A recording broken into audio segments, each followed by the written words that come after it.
lot of politics flying around right now, from the crisis around Joe Manchin and Kyrsten Sinema, and the future of the filibuster, and the future of, frankly, American democracy is what I think is probably most at the bottom line here, is what is being fought over.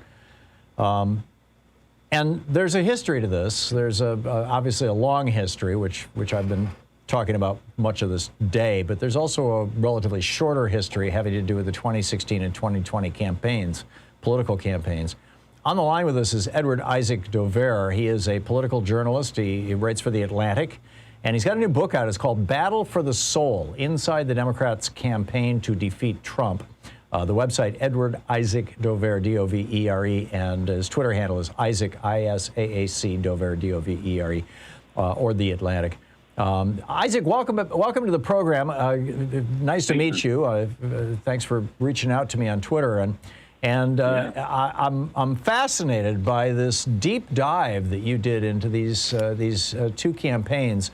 What are in your mind, what are the principal lessons that this history of the last 6 or 7 years can teach us? Well, the book starts on election night 2016 with a prologue that's about Obama and Biden watching Trump win and being shocked by it, like pretty much everyone was, including Donald Trump himself. And then takes a step back and looks at how it got to be that way, that it wasn't just like something surprising happened on election night. There were a lot of root causes that were building. And of course, you could write 30 books that were each 10,000 pages long about many of these things. But I think a lot of what you see happening is Obama not figuring out how to invest and why to invest in the Democratic Party structure over the years. And while he was president, and letting that atrophy. Some of his aides refer to it in the book to me as benign neglect.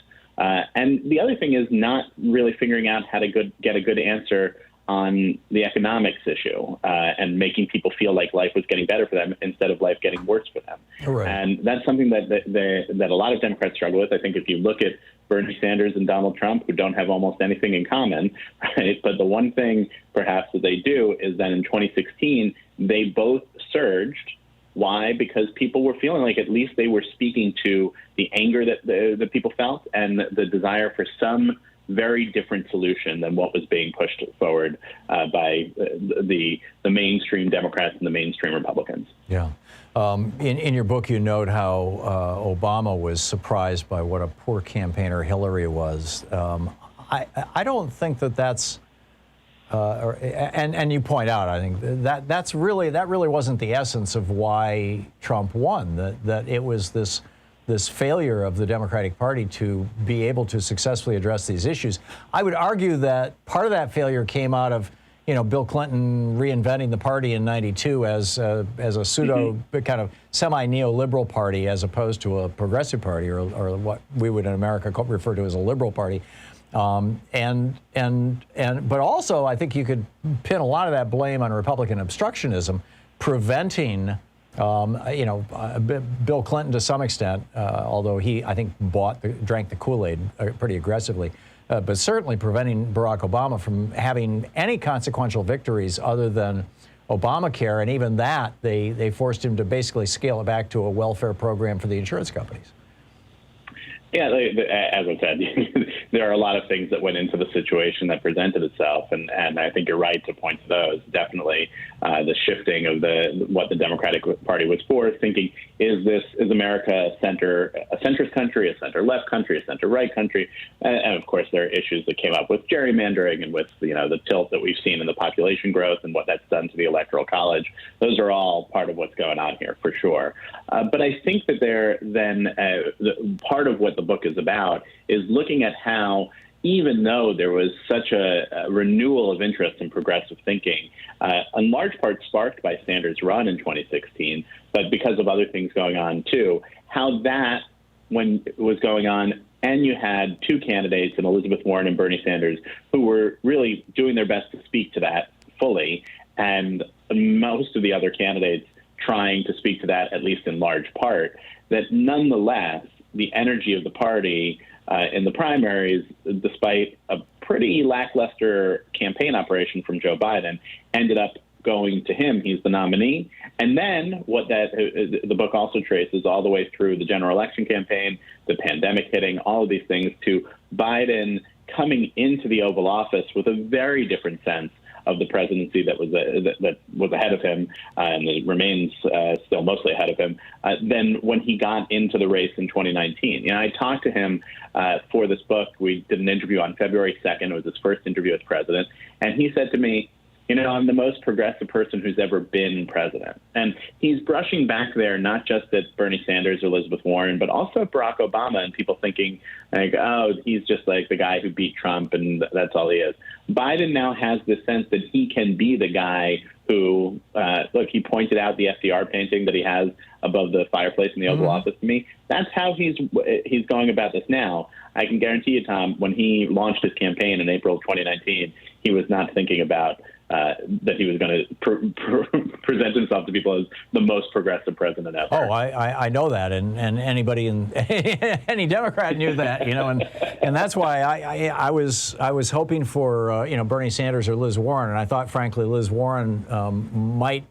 Well, I don't know. Either one of them would have been just fine with me, but I was very skeptical of Joe Biden, and now I'm very impressed by Joe Biden. That said, again, we're talking with Edward Isaac Dovere, the author of this new book, this extraordinary new book, Battle for the Soul, Inside the Democrats' Campaign to Defeat Trump. That said, here we are now with Biden's agenda stalled. I mean, it's just, let's just tell the truth about this. It is stalled. And it is stalled not by Republicans. It is stalled by Democrats.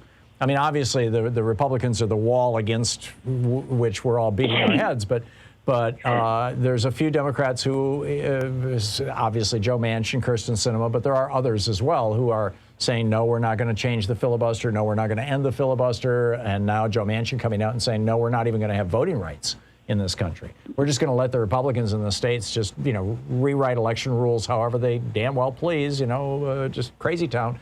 And you know, pop it up on Fox all the time. What, given everything that you've seen, and you know, for me, one of the big lessons of your book was how many mistakes Democrats made during the Obama presidency, during that campaign in 2016, and during the campaign in 2020, and yet still kind of survived. What are your thoughts on where President Biden should be going? How should the Democrats be dealing with this? Well, these are really hard questions for everybody involved, whether you're Chuck Schumer or Joe Biden or just a rank and file member of the Senate, because Joe Manchin, with the situation of a 50-50 division in the Senate, has a huge amount of power and likes to flex it. I think that the other thing he could become a Republican tomorrow, and he would be reelected, and he would be richer. Well, yeah. Look, I think Donald Trump won by about 40% in West Virginia in November. So the incentive there for Manchin is he wants to flex this power that he has. I think importantly, there are a number of Democrats who share at least some of his reservations, maybe not all of them, but are perfectly happy to let him take the heat on this. Sure. And that's something that Democrats need to look at. And it might change the pressure structure if all the other Democrats were on record and clear about where they were. What I'm seeing here, and let me put it in the context, and we're running out of time here, but to put it in the context of your book, which is basically, I mean, most of the mistakes that you identify in the book that I'm familiar with are basically Democrats being timid. Or not willing to just, punch through or rise up or whatever the metaphor would be. And, LBJ would have grabbed Joe Manchin, brought him into the Oval Office, and said he probably would have said both of two things to him. Number one, you're going to get on board with us, son, or you're going to lose half your seats. These four committees that you've got and the one that you're a chair of, you're going to lose two of those, number one. And when you get on board with us, we're going to double the amount of revenue that's going to go to West Virginia in this infrastructure bill, and we're going to name 3 of these bridges after you, and people are going to be singing your name for the rest of the history of West Virginia. Carrot and stick. And it seems to me that Biden has been, much like Obama was, like you write about in the book, kind of hands off, stand back, just let politics play out. And I'm taking that as a big mistake. Am I being overly nervous here or critical or whatever?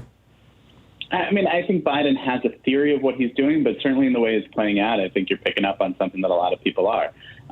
One of the big things that I write about in the book is the fight over Medicare for all from the beginning of it, and how it was very hard for people to make sense of it. And Bernie Sanders had proposed it as legislation, and it became the main litmus test in the Democratic primary process.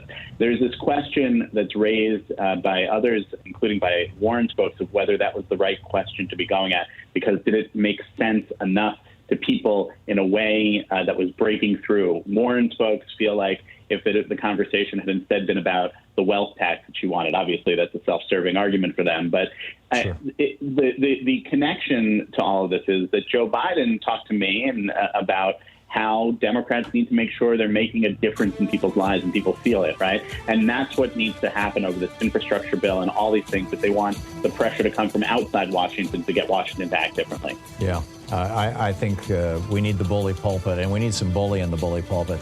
Edward Isaac Dovere, the new book, Battle for the Soul, Inside the Democrats' Campaign to Defeat Trump. Isaac, thanks for dropping by today. Great talking with you.